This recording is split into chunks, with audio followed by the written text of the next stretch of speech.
যুবদল, ছাত্রদল, স্বেচ্ছাসেবক দল, উলামা দল, তাঁতি দল, কৃষক দল সহ সকল সংগঠনকে জানায় বাংলাদেশ জাতীয়তাবাদী দল গাজীপুর মহানগর এবং গাছা মেট্রো থানার পক্ষ থেকে শুভেচ্ছা অভিনন্দন।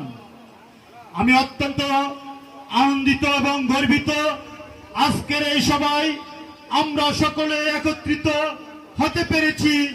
আমরা বিগত আন্দোলন সংগ্রামে আমরা অনেক সময় একত্রিত হতে পারি নাই, কিন্তু যারা অরিজিনাল বিএনপি নেতৃবৃন্দ আমরা কিন্তু যার যার অ্যাঙ্গেলে আন্দোলন সংগ্রামে ঝাঁপিয়ে পড়েছিলাম।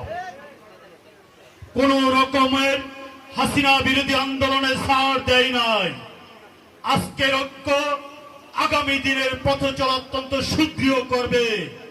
কিন্তু আমি দু একটি প্রশ্ন রাখবো, নেতৃবৃন্দ আপনারা আমরা ঐক্য করব, কিন্তু স্বৈরাচার হাসিনা বিরোধী আন্দোলন